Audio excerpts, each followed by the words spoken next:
En la ciudad de Pereira viven unos amigos míos, una pareja, un matrimonio compuesto por Julián David Ramírez y Vivianita Romero.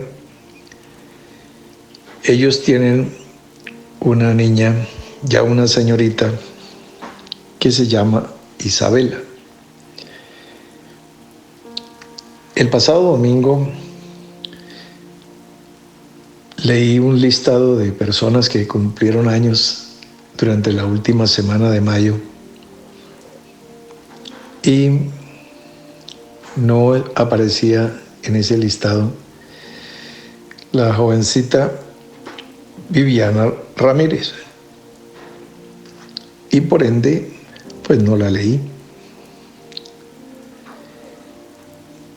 Tampoco aparecía la hermana Paloma y tampoco la leí. Ellas dos, desde hace una docena de años o 13 años, mantienen esa sincronía y la mantendrán por siempre, por cuanto cumplen años el mismo día, el 27 de mayo. Y entonces se saludan y se felicitan y las felicitamos el mismo día, prácticamente simultáneamente. En esta dinámica en la que estamos, pues aparecieron tantos y tantos cumpleañeros solamente de la última semana de mayo que no se notó, uno más, uno menos. Y entonces,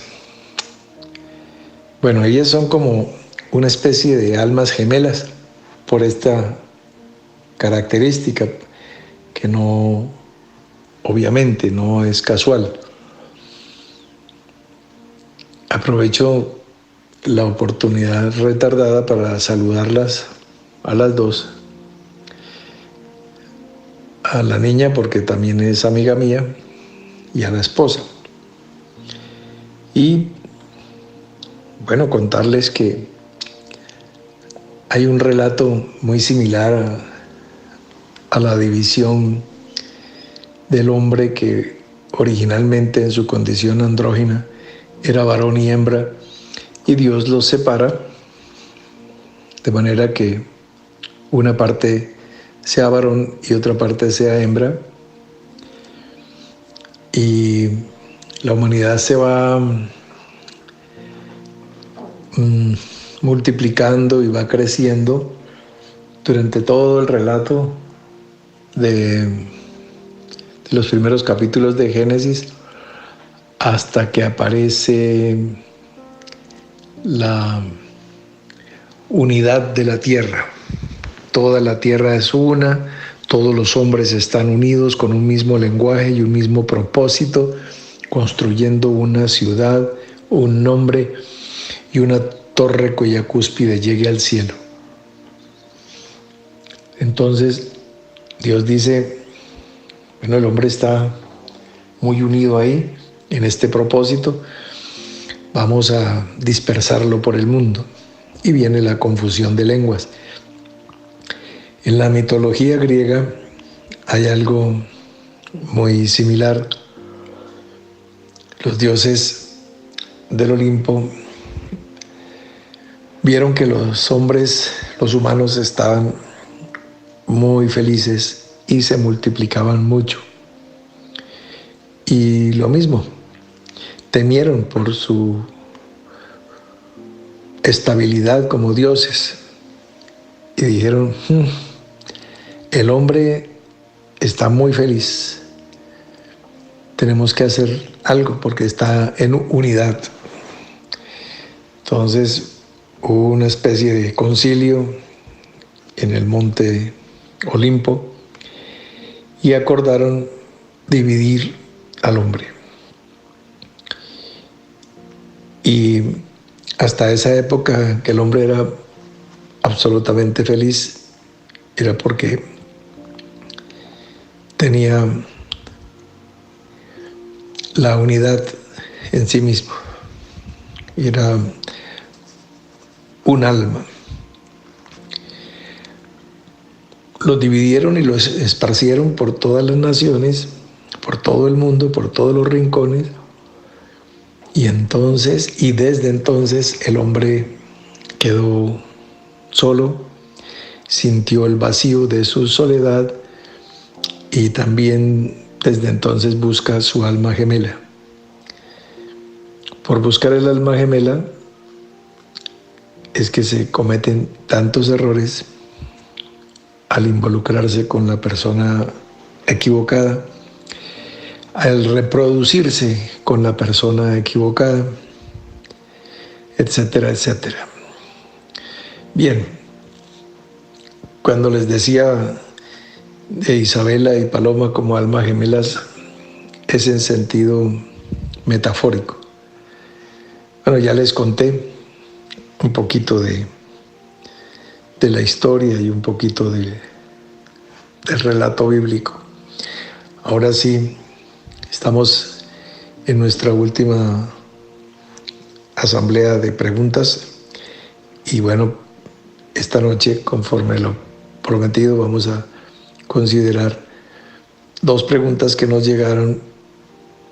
Nos envió desde España el hermano David Campana. Dice así su primera pregunta. En el Evangelio de Juan, capítulo 1, versículo 12, nos dice: mas a todos los que lo recibieron y los que creen en su nombre, les dio potestad de llegar a ser hechos hijos de Dios. Y nos habla también de Jesucristo como el unigénito del Padre, en el versículo 14. Y aquel Verbo fue hecho carne y habitó entre nosotros, y vimos su gloria, gloria como del unigénito del Padre, lleno de gracia y de verdad. Pregunta: ¿puede haber 2 tipos de hijos? Ser unigénito junto con Cristo, siendo parte de su cuerpo, o por otra parte, los que creen en su nombre como adoptados. Muy buena pregunta. ¿Puede haber 2 tipos de hijos? Muy bien. La respuesta es sí, puede haber 2 tipos de hijos. Cuando la Escritura nos habla de Cristo como el unigénito del Padre, vimos su gloria como del unigénito del Padre. El término que utiliza el Evangelio de Juan, la palabra en griego, es monogenes. Mono, que significa uno, genes, de un gene. Bien, algunas personas han limitado esto a que es solamente Él, el Hijo, punto, y termina ahí la historia. Pero el mismo término monogenes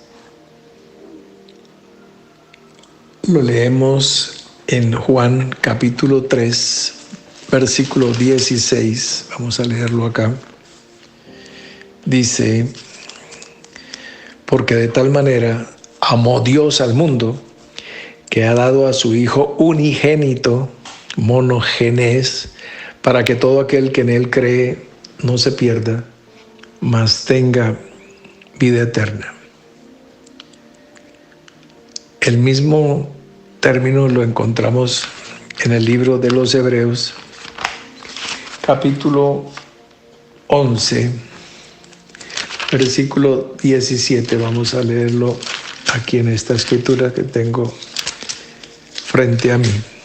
Hebreos capítulo 11, versículo 17. Dice así la palabra. Por la fe, Abraham, cuando fue probado, ofreció a Isaac, y el que había recibido las promesas ofrecía su unigénito. Hebreos 11, 17. Abraham ofrecía su monógenes. Entonces, todos sabemos que cuando Abraham estaba ofreciendo a Isaac, ya Ismael era un muchacho que de una buena edad de ventaja. Cuando se circuncida a Abraham a los 99 años para poder tener a su hijo de la promesa a los 100, también circuncidó a Ismael, que tenía 13 años ahí. Entonces, es un muchacho, es un hombre 14 años arriba, o muchacho, bueno, 14 años mayor que Isaac. Entonces, Abraham tenía otro hijo. No era el hijo de la promesa, no era el hijo de la libre, era el hijo de la sierva que había tenido con Agar, pero era hijo de Abraham. Era más exactamente el primogénito de Abraham, que Abraham no había tenido hijos. El primer hijo que tuvo fue Ismael, su primogénito. Y luego viene en su ancianidad Isaac. Romanos capítulo 8, vamos a leer ese texto, también es muy importante. Versículo 29.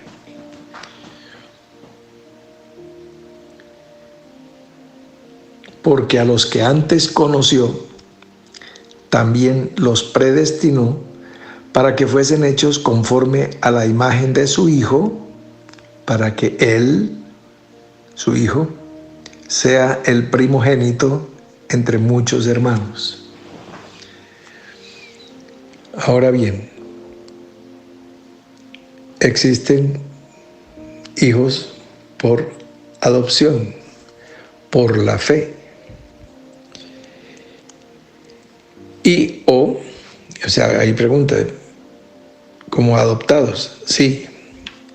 O también los que estaban, como dice la Escritura, en sus lomos. ¿De dónde sacó Dios a la mujer del Adán celestial? Lo sumió en un sueño profundo como el Adán terrenal, abrió su costado en la cruz del Calvario y levantó esa mujer con la cual él se pudiera unir, con la cual pudiera tener su propia naturaleza, su espíritu.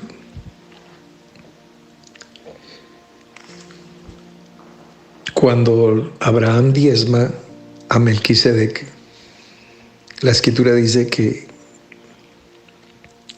estaba diezmando Leví, pero Leví todavía no aparece, porque Abraham engendró a Isaac, Isaac engendró a Jacob, Jacob engendró a Leví, y Leví se convirtió en una tribu, y de la tribu de Leví Dios sacó el sacerdocio, les delegó para demostrar por la Escritura que el diezmo no tiene relación directa con el sacerdocio levítico, sino que es parte del sacerdocio eterno, del sacerdocio de Melquisedec.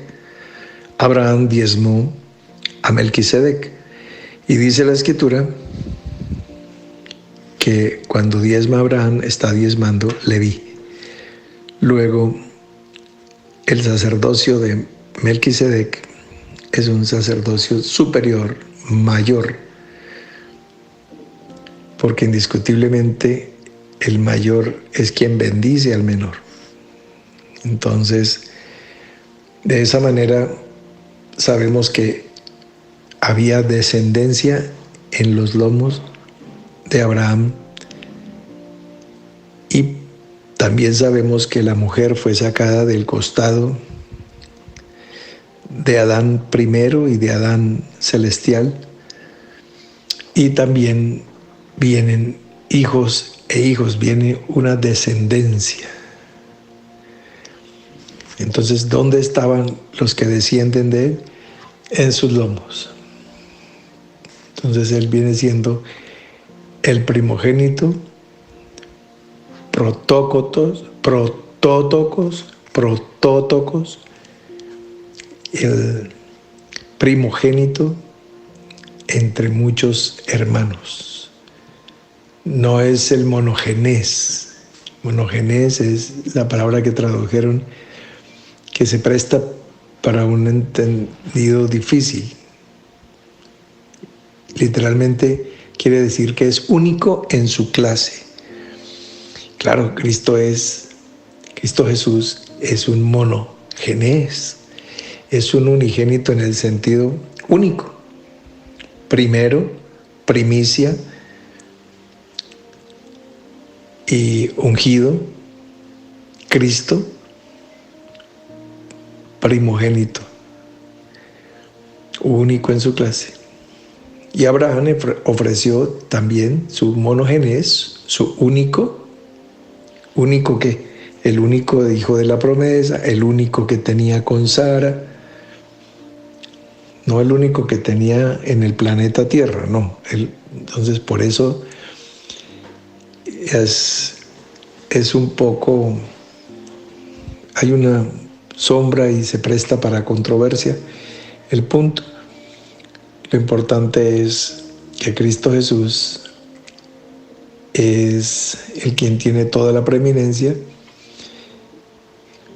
Cuando se referencia con muchos hermanos, Él es el primogénito. Cuando se referencia con respecto a Dios, Él es el unigénito, el único. Esto es lo que nos dice esa par de escrituras, el 1.12 y 1.14 del Evangelio de Juan. La segunda es del mismo orden y nos dice David: el padre es quien reconoce a sus hijos y no los hijos a su padre. ¿De qué manera podemos saber si Él nos ha reconocido a nosotros? También una pregunta muy válida, muy interesante. Bueno, el texto,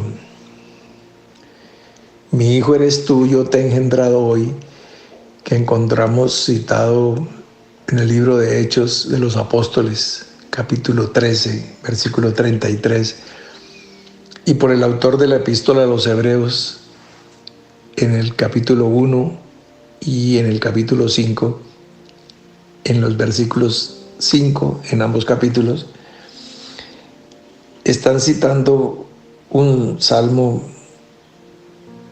profundamente mesiánico, que es el 2, el Salmo 2, de donde está tomado: mi hijo eres tú, o tú eres mi hijo, yo te he engendrado hoy. Bien, este engendrado hace referencia a una declaración. Dios declara a su hijo como hijo, aunque existe como Cristo desde antes que el mundo fuese, porque todas las cosas fueron hechas por Él.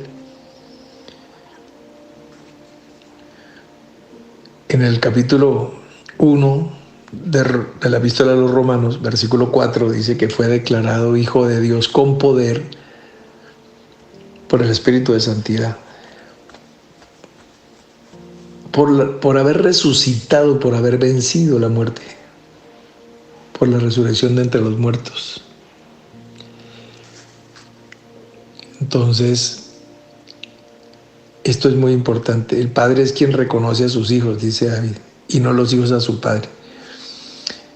De todas maneras es importante tener en cuenta la palabra que dice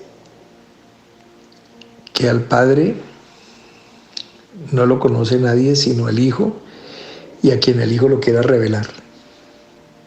O sea, nadie conoce al Padre sino el Hijo y aquellas personas a quienes el Hijo los revele. Pero ese texto dice más, dice que nadie conoce al Hijo sino el Padre. Punto. Al Hijo nadie lo conoce sino el Padre. Mateo capítulo 11, versículo 27, o Lucas capítulo 10, versículo 22. Nadie conoce al Hijo sino el Padre. Entonces, ¿de qué manera podemos saber si Él nos ha reconocido a nosotros? Pues cuando haya recibido la declaración por parte de Dios, así como sabe un siervo que puede entrar al reino. Cuando se le dice, bien hecho, buen y fiel siervo, entra en el gozo de tu Señor. ¿Y cómo sabe un hijo que es reconocido como hijo? Pues cuando él y otras personas dicen, oigan, cuando Dios dice, este es mi hijo amado, en quien tengo mi complacencia, a él oíd, o tú eres mi hijo, yo te he engendrado hoy. Esa declaración debe ser escuchada, por supuesto. Entonces, ahí tenemos una nueva línea de desarrollo de nuestra línea del Padre. Dios como Padre, Dios que es Espíritu, y el Padre y el Espíritu engendrando Hijo.